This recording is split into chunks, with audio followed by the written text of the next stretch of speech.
I felt the freezing rain against my cheek, the metallic taste of blood pooling in my mouth as the distant sirens faded into a dull ring. I died because I cared. I died because I threw my own life away to save a fragile girl from a monster, only for her to hand him the knife. But when I closed my eyes to welcome the void, the darkness never came. Instead, I blinked against the blinding fluorescent lights of Northwood High. The date on the whiteboard screamed my shattered mind couldn't process. September 14th, exactly 4 years before my ruin. I was reborn. And this time, I wouldn't lift a finger to save her. The smell of cheap vanilla body mist and freshly sharpened pencils hit me like a physical blow. I gasped, my hands flying to my stomach where the phantom pain of a rusted blade still lingered. My chest heaved, pulling in desperate, ragged breaths of sterile air-conditioned air. Amelia, you look like you just saw a ghost or failed the pop quiz before Mr. Harrison even handed it out. The voice was high-pitched, laced with that signature sickly sweet innocence. I slowly turned my head to my right. There she was, Hazel Hayes, my desk mate, the girl for whom I had sacrificed my college fund, my reputation, and ultimately my life. In my previous life, I had looked at her wide, doe-like brown eyes and seen a victim. I had seen a girl who needed a protector against the cruelty of the school's untouchable elite. Now, looking at her perfectly glossed lips and the calculated tilt of her head, I saw only a parasite. "I'm fine," I said. My voice sounded foreign to my own ears. Steady, I see, devoid of the warm empathy that used to be my fatal flaw. Just a bad dream. I looked down at my hands. They were unscarred. The burn mark from when Aiden had shoved me against a radiator wasn't there. The stress lines around my wrists from the handcuffs when Hazel framed me for the theft Aiden committed were gone. I looked at the front of the room. Mr. Harrison was droning on about the French Revolution. His back turned to the class as he scribbled useless dates on the board. It was real. The universe, in some twisted display of mercy, had hit the reset button. In my past life, today was the day it all started. Today was the day Aiden Thorne. No, let's call him Aiden Sterling. The heir to the Sterling real estate empire decided Hazel was his new favorite plaything. In the past, when he had yanked her chair back and dumped her bag on the floor, I had stood up. I had screamed at him, reported him, and put a target so massive on my own back that it ruined my family. And what did Hazel do? She secretly dated him, telling him I was just jealous of their connection, feeding his rage against me to keep herself in his good graces. The heavy oak door to the classroom slammed open, rattling the glass panes. Mr. Harrison flinched, but didn't dare say a word. Aiden Sterling strolled in.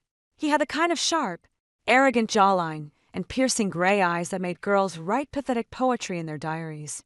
He wore his uniform blazer slung over one shoulder, a smirk playing on his lips as he scanned the room. He locked eyes with Hazel. My heart didn't race. My blood didn't boil.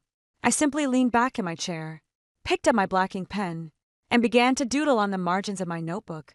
The play was about to begin, but this time I was sitting in the audience. Aiden walked down our aisle. He didn't even look at me. He stopped right beside Hazel's desk, leaned over, and deliberately knocked her towering stack of perfectly color-coded AP history notes onto the dirty linoleum floor. "Oops," Aiden whispered, his voice dripping with venom. Clumsy me. In my past life, I was already out of my seat, shoving him back. This time, I didn't even pause my drawing. I watched out of the corner of my eye. Hazel froze, her cheeks flushing a deep, embarrassed crimson. But then, a subtle, sickening shift happened. She looked up at him through her lashes, biting her bottom lip. It's okay, Aiden," she stammered, her voice breathless. He sneered, kicking one of her pink highlighters under my desk before sauntering to his seat at the back. Hazel scrambled to the floor, hurriedly gathering her papers. She glanced up at me, expecting my usual righteous indignation. "Can you believe him?" she whispered, clutching her crumpled notes to her chest. There was a weird, frantic light in her eyes. It wasn't fear. It was excitement. "He's an idiot," I said flatly, keeping my eyes on my notebook. "Pick up your stuff, Hazel. Mr. Harrison is glaring." She blinked, clearly taken aback by my coldness. In the past, I would have helped her. I would have offered to rewrite the torn pages. Now, I simply shifted my legs so she could reach the highlighter Aiden had kicked, not offering a shred of assistance. As she sat back up, I saw the faintest ghost of a smile on her lips. He noticed me. Her eyes seemed to say. I smiled inwardly, a cold, dark feeling settling in my chest.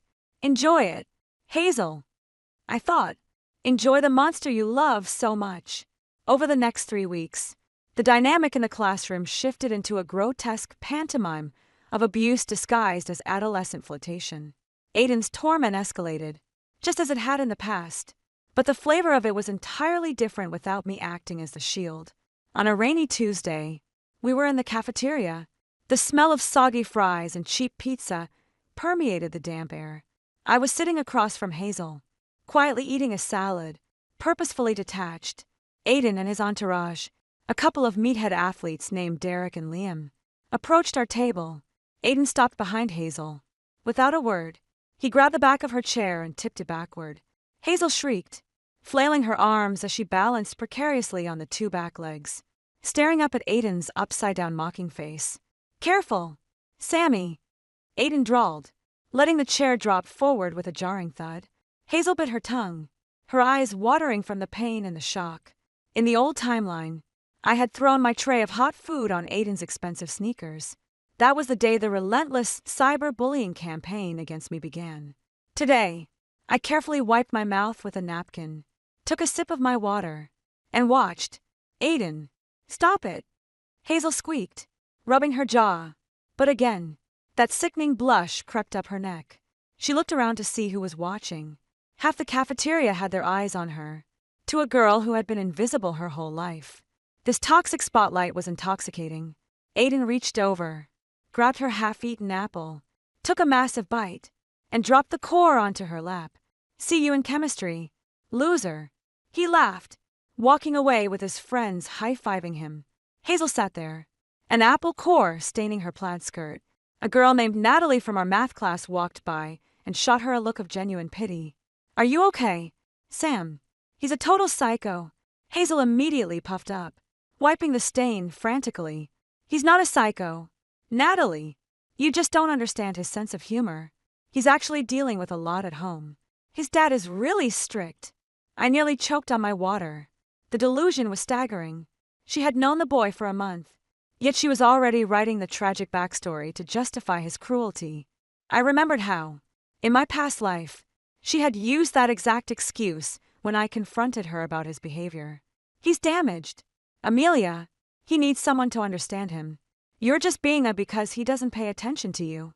"Wow," I said aloud, my voice devoid of inflection. "You really have him figured out, don't you?" Hazel turned to me, her eyes shining with misguided superiority. "I do. I can tell he doesn't mean it. It's just, boys pull the pigtails of the girls they like." "Right," I replied, stabbing a cherry tomato with my fork. "If making you look like a humiliated clown in front of 200 people is love, I'd hate to see what his hatred looks like." She scowled at me, the mask slipping for a fraction of a second. "You're just cynical, Amelia. Not everyone is as cold as you." "Maybe," I said, meeting her gaze dead on. My eyes must have held the weight of my death, because she visibly shuddered and looked away. "But cold keeps you alive. Stupidity gets you killed." The bell rang, saving her from having to respond. As we walked to chemistry, I realized something profound. In my previous life, my interference had masked the reality of Aiden's abuse. Because I was fighting back, the narrative became Amelia versus Aiden, and Hazel was just the helpless prize in the middle.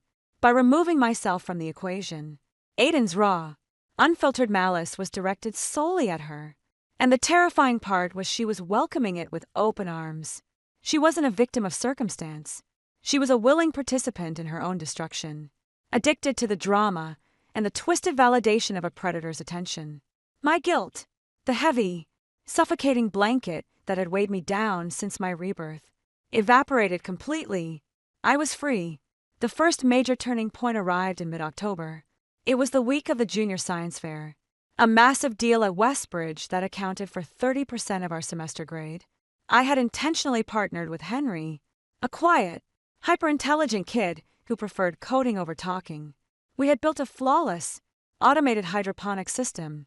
It was locked safely in the storage closet, out of reach from anyone. Hazel inevitably had been paired with Aiden. Or rather, Mr. Harrison had assigned them together as a punishment for Aiden's constant disruptions, naively believing Hazel's good influence would rub off on him. For 3 weeks, Hazel had done all the work. She stayed up until 2:00 a.m. building a complex molecular model of a rare polymer, meticulously painting hundreds of styrofoam balls, and connecting them with fragile wooden dowels. Aiden hadn't lifted a finger, hadn't attended a single study session, and hadn't contributed a dime. On the morning of the presentation, the gymnasium was buzzing with anxious students setting up their displays. Hazel was vibrating with nervous energy, carefully placing her massive, beautiful model on the center of their assigned table. It genuinely looked impressive. I stood a few tables away with Henry, calibrating our water sensors, but keeping a close eye on the unfolding disaster. Aiden arrived 20 minutes late. He looked hungover, his tie undone, carrying a lukewarm coffee. He swaggered up to Hazel's table. "Oh, Aiden, you made it." Hazel beamed, ignoring his disheveled state. "Look, I finished it. I even put your name first on the placard." Aiden stared at the model. His eyes were blank, completely unappreciative of the dozens of hours of labor sitting before him. He took a sip of his coffee. "It takes up too much space." "He what?" Hazel asked, her smile faltering. "But it's the molecular structure. It has to be this big to show thee," I said. Aiden interrupted, his voice dropping to that dangerous low octave that used to make my blood run cold. "It takes up too much space. Where am I supposed to sit?" Before Hazel could answer, Aiden swept his arm across the table. It happened in slow motion. The heavy back of his hand caught the base of the delicate model. The styrofoam structure pitched forward, hitting the hard gymnasium floor with a sickening crunch. Dozens of painted balls snapped off their dowels, rolling away in every direction. The central frame splintered entirely. 3 weeks of grueling, desperate work annihilated in less than 2 seconds. A hush fell over the surrounding tables. Students stopped and stared. Hazel stood frozen, her hands covering her mouth. Tears instantly welled in her eyes, spilling over her carefully applied mascara. "Aiden!" She choked out, dropping to her knees to gather the broken pieces. "Why? Why did you do that?" Aiden looked down at her, completely unfazed. He reached into his pocket and pulled out a crumpled $20 bill. He dropped it onto the floor, right on top of a crushed styrofoam sphere. "Go buy us some donuts from the cafeteria," he said loudly. "This science crap is boring anyway." In the past, this was the moment that sealed my fate. In the past, I had sprinted across the gym, slapped Aiden across the face, and helped Hazel tape her project back together. In retaliation, Aiden had ensured I failed the class, bribing the teacher to lose my paperwork. This time, Henry nudged my arm. "Amelia, shouldn't we help her? That's messed up." I looked at Henry, then back at the pathetic scene. "No, Henry, it's their project. Let them handle it." I leaned against my table and watched. I watched as Hazel wept on the floor.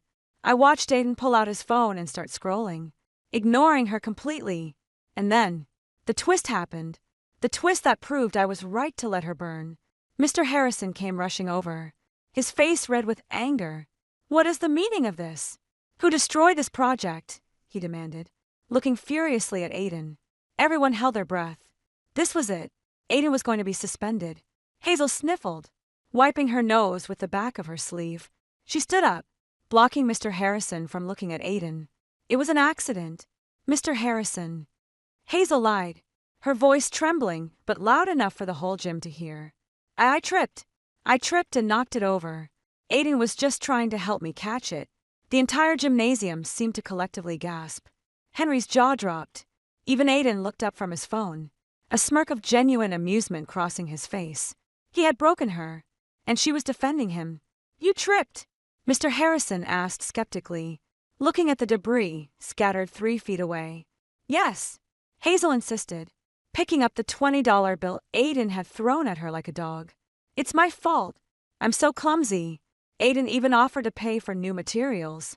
She looked back at Aiden, her tear-streaked face twisting into a pathetic, desperate smile. "Right, Aiden. Aiden just laughed a cruel, barking sound. Yeah, sure. Sammy. Clumsy girl. Mr. Harrison sighed, rubbing his temples. Fine. You both get a 0 for the visual presentation. Clean this mess up. As the teacher walked away, the murmurs broke out. Everyone knew she was lying. Everyone knew what they had just seen. Hazel had just isolated herself from the rest of the student body. No one would trust her. No one would pity her because she had chosen her abuser over the truth. She caught my eye from across the gym. She expected me to look sympathetic. She expected the old Amelia. Instead, I met her gaze, gave a slow, deliberate nod, and smiled. It was a cold, razor-sharp smile. You made your bed, Hazel. My smile said, now die in it. She flinched as if I had struck her, hurriedly looking away to sweep up the broken pieces of her dignity. The karma had begun, and the wheels were finally turning. I wasn't the protagonist of a tragic teen drama anymore. I was the architect of my own survival, and I was going to enjoy every second of the show. November brought a bitter chill to the air, freezing the last of the autumn leaves and hardening the ground. At Northwood High, November also meant the annual Winter Gala, a pretentious, overfunded excuse for the wealthy elite to flaunt their designer dresses, and for the rest of the student body to pretend they belonged. In my past life, the gala was a nightmare. I had saved up for months working at a local diner to buy a modest navy blue dress, only for Aiden to intentionally spill a pitcher of cranberry juice down my front. While Hazel laughed, claiming I had clumsily walked into him. I had spent the night crying in the girls' restroom, my spirit fracturing under the weight of their combined cruelty. This time, I didn't even buy a dress. I wore a sharp, tailored black pantsuit I had found at a vintage shop and tailored myself. I wasn't going to the gala to dance. I was going for the alumni networking mixer held in the adjacent library. For weeks leading up to the event, Hazel was insufferable. She had convinced herself that Aiden was going to ask her to be his formal date. She maxed out her mother's credit card on a heavily beaded, champagne-colored gown that cost more than my family's monthly rent. He told me to make sure I look presentable this Friday. Hazel had whispered to me during chemistry, her eyes gleaming with manic excitement. That's his way of asking. Amelia, he just doesn't want to make a big deal out of it because of his reputation. Presentable, I repeated, my tone flat. How romantic. You wouldn't understand, she sneered, tossing her hair over her shoulder. You've never had a guy like him look at you. Only with a knife in his hand. I thought, a phantom ache throbbing in my abdomen. I simply turned back to my textbook, offering a terrifyingly calm smile. I hope you get exactly what you deserve tonight. Hazel. When Friday night arrived, the gymnasium was transformed into a glittering, faux crystal wonderland. Bass thumped through the floorboards, and the air was thick with expensive perfume and teenage desperation. I bypassed the main doors and headed straight for the library. My target was Arthur Pendleton, a notoriously reclusive tech magnate and Westbridge alumnus who sponsored a full-ride scholarship and an elite summer internship at his firm in Silicon Valley. In my past life, I had been too busy dealing with Hazel's drama to even apply. Tonight, I had a leather-bound portfolio of my original coding projects tucked under my arm. I spent 2 hours in the library engaging Mr. Town's portfolio of my original coding projects. Pendleton, in a rigorous debate about algorithmic bias in modern security systems. He was sharp, intimidating, and deeply impressed by my cold pragmatic logic. By 9:30 p.m., I had his personal business card and a verbal guarantee for a final interview. My future, once completely destroyed by petty high school monsters, was officially secured. Feeling a profound sense of triumph, I decided to take a shortcut through the main gymnasium to reach the exit. That's when I saw her. Hazel was standing near the punch bowl. Her champagne gown was beautiful, but she looked like a miserable abandoned prop. She wasn't dancing. She wasn't mingling. She was standing stiffly against the wall, clutching a heavy men's wool overcoat, a cell phone, and a half-empty cup of fruit punch. Through the strobe lights, I spotted Aiden. He was in the center of the dance floor, his hands firmly resting on the hips of a blonde cheerleader named Brittany. They were laughing, grinding to the music, entirely oblivious to the world. I walked over to the beverage table and poured myself a glass of water, standing right next to Hazel. She stiffened as she saw me, her knuckles turning white as she gripped Aiden's coat tighter. "Having fun?" I asked mildly, taking a sip of the ice water. Hazel swallowed hard, her eyes darting defensively to Aiden and then back to me. "I'm having a great time. Aiden just asked. He gets really hot when he dances. He asked me to hold his things so they wouldn't get stolen." The delusion was so deeply entrenched it was almost a medical marvel. "So, you paid $600 for a dress to be a coat rack?" I asked, my voice devoid of mockery, just delivering the cold surgical truth. "He trusts me, Amelia," she hissed, her voice trembling with unshed tears. "He told me he couldn't trust any of the other girls here with his stuff. Just me. Brittany she's just a distraction. He needs to maintain his image. He told me that. He told you to stand in the corner while he rubs up against another girl. And you call that trust?" I leaned in slightly, my voice dropping to a harsh whisper. "He doesn't trust you, Hazel. He owns you. And the saddest part is you handed him the receipt." "Shut up," she snapped, stepping back. "You're just jealous. You're miserable and alone in that ugly suit. And you want me to be miserable, too." Just then, Aiden jogged off the dance floor, sweating and grinning. He didn't even look at Hazel's face. He snapped his fingers at her. "Give me my phone. I need to get Brittany's number." Hazel froze.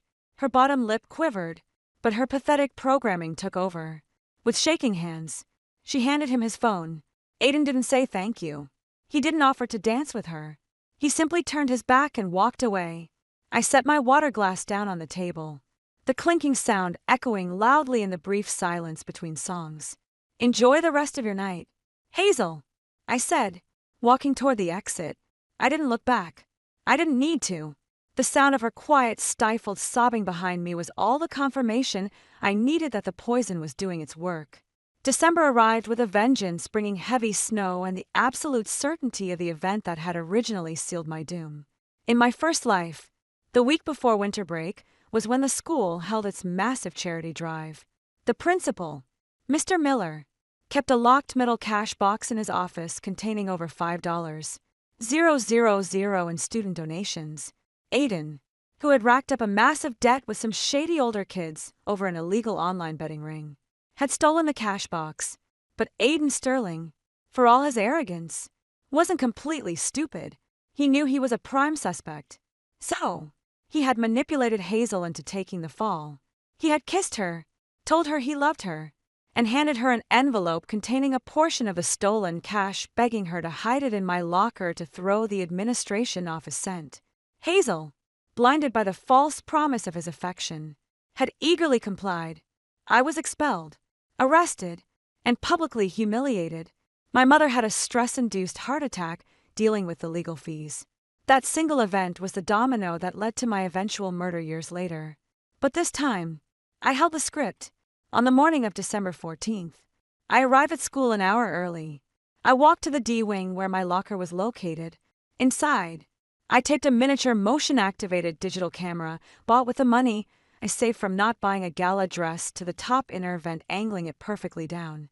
Then, I removed all of my textbooks, leaving the locker completely empty save for a single neon pink sticky note placed right in the center of the metal shelf. It read, "Smile for the camera. Sammy, say." I closed the locker purposefully, leaving the combination dial just one digit off the opening number. It was an invitation. During third period, the chaotic energy in the school spiked. Whispers erupted like wildfire. The charity money was gone. The principal's office had been broken into during a fire drill. The halls were buzzing with speculation. But I knew exactly where the players were. During the lunch hour, I made sure to plant myself in the center of the cafeteria, surrounded by Henry and his study group. I was highly visible. I had an ironclad alibi. From across the room, I watched Aiden corner Hazel by the vending machines. He looked frantic, aggressive. He shoved a thick manila envelope into her hands, gripping her upper arms tight enough to bruise, whispering furiously into her ear. Hazel looked terrified, but she nodded rapidly. Aiden kissed her roughly on the cheek, a transactional sign of affection, and bolted down the opposite hallway. Hazel clutched the envelope to her chest, looking around like a hunted animal. Then, she started walking toward the D wing. I calmly checked the time on my phone. I gave her exactly 4 minutes. Then, I stood up, excused myself, and walked straight to the school security office. Officer Higgins was a retired cop who took his job way too seriously. I knocked on his door, looking appropriately concerned. "Officer Higgins," I said, keeping my voice steady but urgent. "I don't want to be a snitch, but I was just heading back from the restroom in the D wing, and I saw someone acting really suspicious near the lockers. They were carrying a thick envelope and looking over their shoulder constantly, with the news about the charity money. I thought you should know." Higgins was out of his chair in a millisecond. "Who is it?" "Amelia." I couldn't see their face clearly. He lied effortlessly, but they were standing right around lockers 410 to 420. "You might want to check it out right now." Higgins bolted down the hall, his heavy boots thudding against the linoleum. I followed at a safe, leisurely distance, turning the corner just in time to watch the trap snap shut. Hazel had opened my locker. I watched her hand reach in with the envelope. Suddenly, she froze. From 50 feet away, I could see the exact moment her eyes registered the neon pink sticky note and the tiny black lens of the camera staring back at her. Panic, absolute and unfiltered, seized her body. She yanked her hand back as if the metal shelf had burned her. She realized instantly that she had walked into an ambush. She couldn't leave the money in my locker. I had proof she put it there. She looked wildly left and right. She heard the heavy footsteps of Officer Higgins approaching from the stairwell. Trapped, terrified, and acting on pure mindless instinct, Hazel practically dove toward her own locker. 3 doors down from mine, she spun her combination, ripped the door open, threw the manila envelope inside, and slammed it shut just as Officer Higgins rounded the corner. "Hey, you there! Stay exactly where you are," Higgins barked. Hazel spun around, her face ashen, her back pressed flat against the cool metal of her locker. I wasn't doing anything," she stammered, her voice cracking violently. I stood in the shadow of the intersecting hallway, crossing my arms, a slow, dark smile spreading across my face. Principal Miller arrived a moment later, breathless and red-faced. "Higgins, what did you find?" "Found Miss Hayes here acting incredibly suspicious right where the tip said." Higgins grunted. He pointed a meaty finger at Hazel. "Open the locker." "Kid, no." Hazel shrieked, tears immediately streaming down her face. "You can't. It's private. I don't have anything. Open it. Hazel, now, or I'll call the police to bring a warrant and open it for you," Principal Miller ordered, his voice echoing in the dead silence of the hallway. Several students had poked their heads out of classrooms to watch the drama unfold, sobbing hysterically, her hands shaking so badly she could barely turn the dial. Hazel opened her locker. The manila envelope sat right on top of her chemistry textbook. Thick and obvious, Officer Higgins grabbed it, tore the clasp open, and pulled out a stack of crisp, banded $20 bills. Well, Higgins muttered. "Looks like we found our charity thief." "No, it wasn't me. I swear," Hazel screamed, falling to her knees on the dirty floor. "It was Aiden. Aiden Sterling gave it to me. He told me to hide it. He stole it to pay off his gambling debts. He told me he loved me." A collective gasp echoed from the watching students. Just then, Aiden, drawn by the commotion, pushed his way to the front of the crowd. He looked at Hazel on her knees, the money in the security guard's hand, and the furious face of the principal. His survival instincts kicked in instantly. The absolute ruthlessness that I knew so well took over his features. "What the hell are you talking about?" "Hazel," Aiden demanded, his voice echoing with perfect, manufactured outrage. "Are you insane? You steal the school's charity money, and now you're trying to pin it on me just because I didn't want to go to the gala with you?" Hazel's jaw dropped. The betrayal hit her with the force of a freight train. Aiden, please. Do you promise?" "I promised you nothing." "You psycho." Aiden spat, looking at her with genuine disgust. He turned to Principal Miller. "Sir, I've been in the cafeteria for the last 20 minutes. I have 10 witnesses who can verify that. This girl has been obsessed with me for months. She's clearly lost her mind." Hazel let out a sound that wasn't human, a raw, guttural wail of a shattered soul. She looked around desperately, her wide eyes searching the crowd, her gaze locked onto mine. I was standing there in the shadows, perfectly safe, completely untouchable. I didn't offer her a comforting look. I didn't rush forward to defend her. I simply stood there, an observer to the ruin she had built with her own 2 hands. I raised an eyebrow, gave her a slow, mocking tilt of my head, and turned my back, walking away as the sounds of her screaming and the principal calling the police faded into the background. The karma had finally arrived, and its execution was absolutely flawless.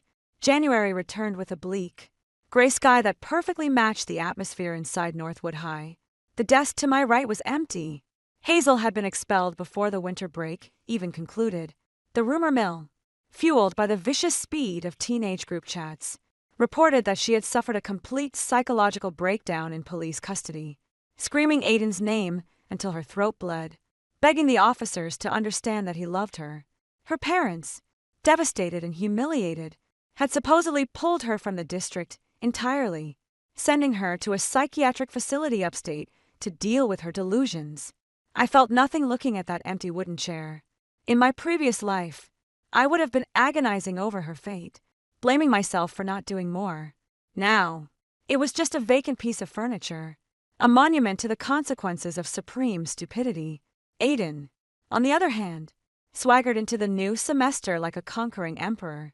With Hazel gone and the charity money recovered by the police, he believed he had successfully insulated himself from the fallout. He had played the victim flawlessly, convincing the administration that Hazel was a deranged stalker who had concocted the entire theft to somehow win his affection. But Aiden had a fatal flaw. His arrogance blinded him to basic mathematics. The charity money was sitting in an LAPD evidence locker, which meant Aiden's gambling debts, the very reason he orchestrated the theft in the first place, were still unpaid. I noticed the cracks forming in his pristine facade by the second week of February. It started with a nervous tick. Aiden's leg would bounce uncontrollably under his desk during AP Economics. His perfectly styled hair began to look greasy, and the dark circles under his eyes deepened into bruised, purple hollows. He stopped hanging out with his meathead friends, Derek and Liam, opting instead to pace the far corners of the athletic field during lunch, arguing furiously into his cell phone with hushed, panicked tones. One freezing Tuesday afternoon, I was staying late in the library, finalizing the code for the algorithmic project I was submitting to Arthur Pendleton's firm. The library was nearly empty, save for the hum of the old radiators and the distant sound of basketball practice. The heavy double doors swung open, and Aiden walked in. He looked terrible. His designer blazer was wrinkled, and there was a fresh, angry, red split on his lower lip, a split that definitely hadn't come from a schoolyard scuffle. Someone was sending him a physical message. He spotted me sitting alone in the reference section and made a beeline for my table. In the past, my heart would have hammered against my ribs in pure terror. Now, I simply saved my code, closed my laptop, and leaned back, watching him approach like one might watch a dying animal drag itself across a highway. Aiden slammed his hands down on my table, leaning over me to cast a shadow. "Amelia," he breathed, his voice tight, lacking its usual sneer. "Aiden," I replied smoothly, my tone conversational. "Rough day. You look like you walked into a door or someone's fist." His jaw clenched, the muscles ticking erratically. "Shut up. Listen to me. I need a favor." I actually laughed. It was a cold, sharp sound that echoed in the quiet library. "A favor?" You and I have never exchanged a civil word in 3 years. "Aiden, what on earth makes you think I would do you a favor?" "Because you're smart," he said, his eyes darting toward the library doors as if expecting someone to walk in. "And because you owe me. I kept Hazel off your back for months. She was obsessed with you. You know, always complaining about how boring you were." The sheer audacity of the lie was almost impressive. He was trying to rewrite history, attempting to align himself with me against the girl he had destroyed. "I don't owe you anything," I said calmly, "and I certainly don't care about Hazel. So, what do you want?" He swallowed hard. "I need access to the school's administrative server. Just for an hour. I know you and that freak Henry hang out in the computer lab. I know you know the backdoor passwords. I just need to get in and alter some athletic fund records. Just a temporary reallocation of funds. I'll put it back before the audit." I stared at him, letting the silence stretch out until it became suffocating. He was desperate. His loan sharks were breathing down his neck. And now he was trying to embezzle from the school's athletic department to pay them off. He thought I was just some quiet nerd he could bully into committing a felony. Let me get this straight, I said, folding my hands neatly on the table. You want me to commit federal wire fraud and hack into a government-funded school server so you can steal money to pay off the illegal bookies who gave you a fat lip? Is that the business proposal? Keep your voice down, he hissed, his face flushing with panicked rage. You don't understand who I'm dealing with. Amelia, these guys don't play around. If I don't have 10 grand by Friday, they're going to go to my father.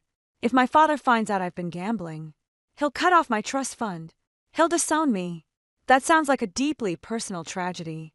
Aiden, I said, entirely unmoved. But it sounds like a you problem. I'll make it worth your while. He pleaded, the mask of the untouchable rich kid completely shattering, revealing the cowardly little boy underneath. I can get you things. Invites to the best parties. I can make sure nobody ever messes with you. Nobody messes with me now. I pointed out. I stood up, slinging my laptop bag over my shoulder. I leaned in close, so close he could probably see the absolute void of empathy in my eyes. Here's a piece of advice. Aiden, when you build a house out of matches, don't be surprised when it burns down. You destroyed Hazel because it was fun. Now, you're drowning, and you want a life raft. I patted him twice on his tense shoulder. Learn to swim. I walked out of the library, leaving him standing in the dusty silence. The countdown had begun, and Aiden Sterling had 3 days left before the sharks dragged him under. By Thursday, the atmosphere around Aiden was radioactive. Everyone could feel it. He was snapping at teachers, failing quizzes, and he had completely alienated the few friends he had left. I sat with Henry in the cafeteria, watching the collapse with clinical interest. Did you hear? Henry muttered, adjusting his glasses as he typed furiously on his tablet. Aiden tried to sell his Rolex to a junior in the locker room this morning. For cash? The kid laughed in his face and said it was probably stolen. He's scraping the bottom of the barrel. I noted peeling an orange. Friday is his deadline. Henry paused his typing and looked up at me, a mischievous gleam in his eye. Over the past few months, Henry had realized I wasn't just a quiet girl who was good at coding. I was a strategist, and he respect the hell out of that. You know, I might have accidentally set up a packet sniffer on the school's guest Wi-Fi network just for, security testing. I stopped peeling my orange. And, Henry smirked. Someone using Aiden's MAC address has been desperately logging into an offshore sports betting site. But they've been getting denied. Account frozen due to unpaid balances. But here's the kicker. Amelia, I traced the IP of the last known login before the account froze. It wasn't his house. It was the school's IP address. Specifically, the library's desktop computers. A cold thrill washed over me. Aiden had been placing illegal bets using school property. That was a direct violation of the district's zero-tolerance policy, not to mention a federal cybercrime. Depending on the state laws, he was bypassing. Henry, I said, my voice dropping to a low conspiratorial whisper. Do you think you could package those network logs into a neat, easy-to-read PDF? Henry grinned. It would take me about 4 minutes. Perfect. Do it. And then, anonymously email it to Principal Miller, the district superintendent, and let's CC Richard Sterling's corporate public relations email just for good measure. Friday morning, the air in Northwood High was tense, like the atmospheric pressure right before a massive thunderstorm. I arrived at school, walked to my locker, and smoothly navigated through my morning classes. I was a ghost, observing the final act of a play I had meticulously rewritten. During 4th period AP Calculus, the intercom crackled to life. Aiden Sterling, please report to the principal's office immediately. Aiden Sterling to the main office. The voice wasn't the cheery secretary. It was Principal Miller, and he sounded furious. Aiden froze halfway through writing an equation. The color drained completely from his face, leaving him looking like a wax mannequin. The classroom fell dead silent. He slowly stood up, his chair scraping violently against the linoleum. He walked out of the room like a man heading to the gallows. I raised my hand. Mr. Harrison, may I use the restroom? The teacher, too distracted by the drama, just waved a hand dismissively. I slipped out of the classroom and made my way down the quiet, empty hallways toward the administrative wing. I didn't get too close, just close enough to stand near the trophy cases where I had a clear line of sight through the glass walls of the main office. It was a beautiful, chaotic scene. Principal Miller was standing behind his desk, his face a deep shade of magenta, pointing at a stack of printed papers, Henry's logs. Beside him stood a police officer, not the bumbling school security guard, but an actual uniformed city cop. But the star of the show was the man standing in the center of the room. Richard Sterling, Aiden's father, a man whose reputation was built on ruthless perfection and a pristine public image. He was impeccably dressed in a charcoal suit, but his face was contorted in a mask of pure, unfiltered rage. Aiden was shrinking in on himself, stammering, waving his hands defensively. I couldn't hear the exact words through the glass, but the body language was loud and clear. Richard Sterling wasn't defending his son. He was dissecting him. Suddenly, Richard stepped forward and slapped Aiden directly across the face. It was a sharp, explosive movement, even through the heavy glass. I heard the crack. Aiden stumbled backward, clutching his cheek, tears finally springing to his eyes. The untouchable golden boy, the terror of Northwood High, was reduced to a crying, humiliated child in front of the authorities. Richard pointed a shaking finger at his son. Then at the door, he turned to the principal, shook his hand rigidly, and stormed out of the office. Aiden, sobbing openly now, was escorted out by the police officer, his hands cuffed in front of him. Illegal gambling on school grounds, using school networks, compounded by whatever the police had uncovered about his bookies, had finally caught up to him. As they walked down the hall, Aiden looked up. Through his tears, his eyes locked onto mine. I was standing beside the trophy case, my posture perfectly relaxed, my expression utterly serene.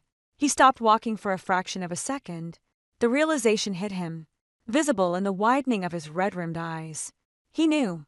He didn't know how I had done it, but looking at my calm, cold demeanor, he knew I was the architect of his demise. I didn't smile. I didn't gloat. I simply held his gaze, letting him see the utter insignificance of his existence in my eyes. I was the ghost of the girl he had murdered. Come back to watch him burn. Keep moving. Kid, the officer grunted, shoving Aiden forward. Aiden stumbled, his head hanging low as he was marched out the front doors of the school, out of my life, and into the ruin he had so carefully constructed. I stood in the hallway for a moment longer, breathing in the scent of floor wax and old paper. The phantom pain in my stomach, the ghostly echo of a knife wound that had haunted me for months, finally faded into nothingness. The slate was wiped clean. The debt of my past life was paid in full. I turned on my heel and walked back to calculus.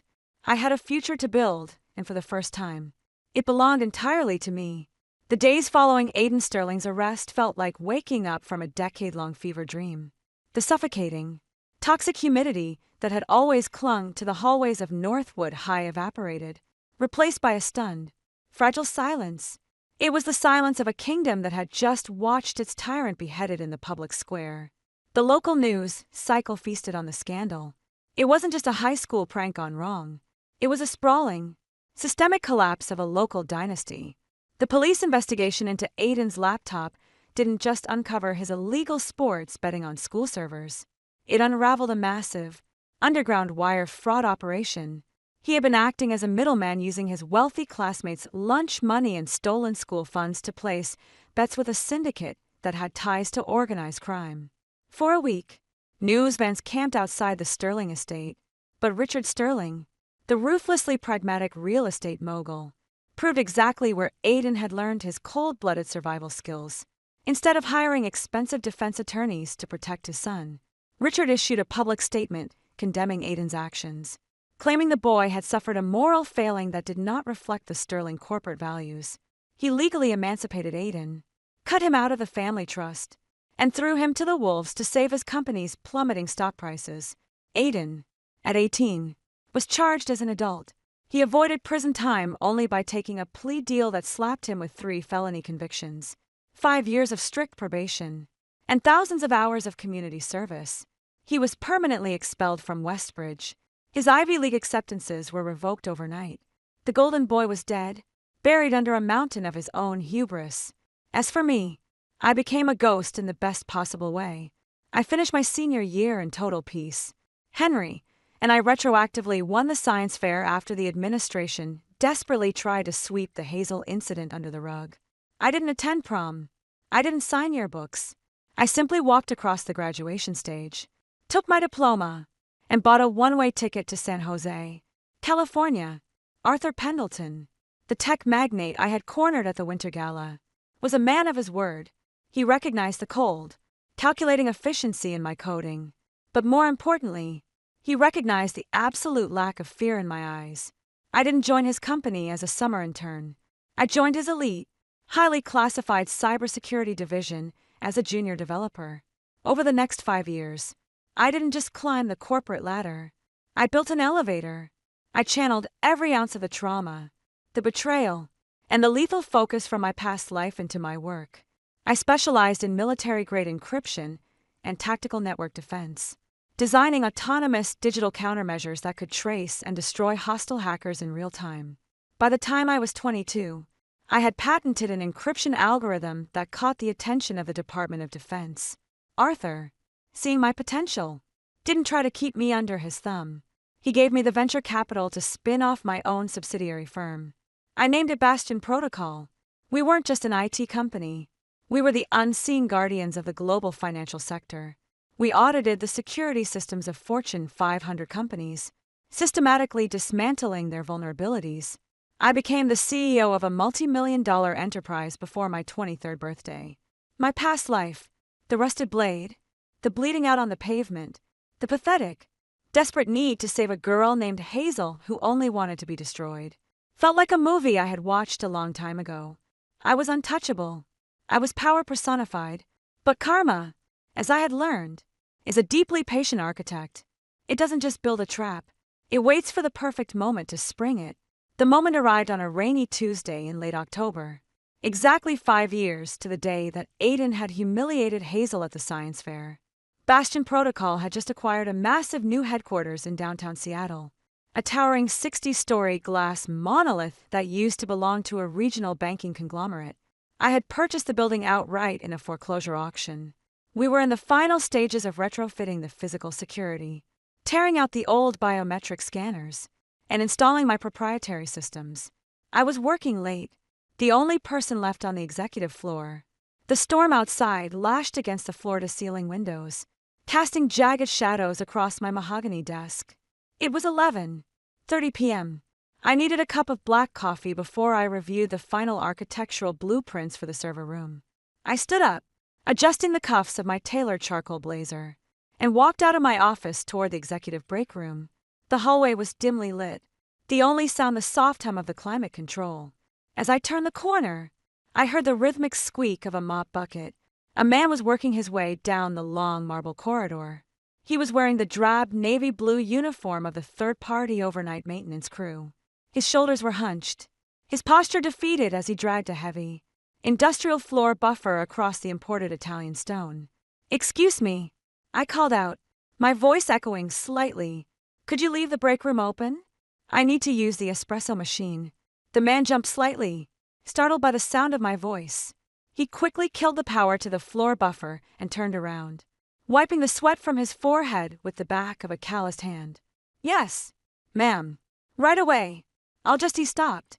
The words died in his throat. The dim, recessed lighting of the executive hallway illuminated his face. The sharp, arrogant jawline had softened into something haggard and exhausted. The piercing gray eyes that used to make high school girls swoon were dull, bloodshot, and framed by deep, permanent exhaustion lines. His hands, once manicured and adorned with a stolen Rolex, were rough, cracked, and gripping the handle of a mop like a lifeline. It was Aiden Sterling. For 5 years, his felony convictions had kept him out of every reputable university and white-collar job in the country. His father had never let him back into the fold. The great Aiden Sterling, the terror of Northwood High, was now working the graveyard shift as a janitor in the building I owned. We stood there in the silent hallway, suspended in a vacuum of time. I watched his brain short-circuit as he tried to process the reality before him. He looked at my tailored suit, the heavy gold watch on my wrist, and the silver nameplate on the door beside me that read, Amelia Adams, Chief Executive Officer. Then, he looked down at his own name tag, pinned crookedly to his sweat-stained uniform. The color drained from his face, leaving him looking like a ghost. He took a shaky step backward, his boots squeaking against the wet marble. Amelia, he whispered. His voice was raspy, stripped of all its former power. It was the voice of a broken man. I didn't blink. I didn't smile. I stood perfectly still, letting the absolute weight of my presence crush the oxygen out of the hallway. Mr. Stangstadt Sterling, I replied. My tone as cool and smooth as the glass windows surrounding us. I see the rehabilitation process is keeping you busy. He swallowed hard, his eyes darting frantically around the lavish hallway as if expecting the walls to close in on him. The sheer, terrifying realization of our reversed roles hit him like a physical blow. The quiet, invisible girl he had tormented, the girl he had tried to blackmail into committing a federal crime, was now the absolute ruler of this domain. This is your company, he breathed, the words tasting like ash in his mouth. You own Bastion. I do, I confirmed simply. His hands began to shake. He let go of the floor buffer, wrapping his arms around himself as if the temperature in the building had suddenly dropped. Amelia, I didn't know. The staffing agency just sent me here. I swear, if I had known, I wouldn't have. You wouldn't have what? Aiden, I interrupted, my voice dropping to a low, dangerous octave. I took slow, measured steps toward him. He instinctively backed up until his spine hit the wall. You wouldn't have taken an honest job? Or are you just terrified because you realize that with one phone call to your supervisor, I can have you fired and back on the streets before midnight? Tears, real, desperate tears of humiliation and fear welled in his dull gray eyes.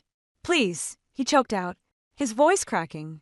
Please, Amelia, it's taken me 2 years just to get a company to look past my record. I sleep in my car. I have nothing left. My dad won't even speak to me. You won. You completely destroyed me. I stopped 2 feet in front of him. I looked into his eyes, searching for the monster that had once ordered Hazel to frame me, the monster whose phantom blade had once ended my life. But the monster was gone. All that remained was a pathetic, hollow shell of a boy who had finally met the consequences of his actions. I didn't destroy you, Aiden, I said, my voice eerily calm, resonating with absolute systemic authority. You destroyed yourself. I just refused to be collateral damage. He squeezed his eyes shut, a single tear cutting a track down his dirty cheek. I'm sorry, he wept, his shoulders heaving. I'm so sorry for everything I did to you and to Hazel. I'm sorry. In my previous life, that apology might have meant something. It might have brought me peace. But in this life, standing in the empire I had built with my own 2 hands, it meant absolutely nothing. Apologies are for mistakes. Aiden, what you did was a choice. I stated flatly. I looked down at his mop bucket. You missed a spot near the baseboards. His eyes snapped open, wide with shock. Clean it up, I ordered, my voice devoid of any emotion. And then, finish the break room. I still need my coffee. I turned my back on him and walked toward the lounge. I didn't look over my shoulder. I didn't need to. I heard the shaky, defeated sigh, followed by the sound of a broken man wringing out a wet mop. The universe had hit the reset button, but I was the one who had reprogrammed the game. I poured myself a cup of black, boiling coffee, looking out the window at the glittering city lights below. I had died a victim, but I had been reborn an architect, and as I took a sip of the bitter brew, I smiled, knowing with absolute certainty that I would never, ever be a casualty of someone else's drama again.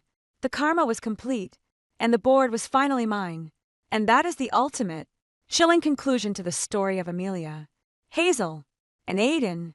What started as a toxic high school nightmare transformed into a masterclass in systemic accountability and silent revenge. Amelia proved that the greatest karma isn't found in screaming matches or petty fights.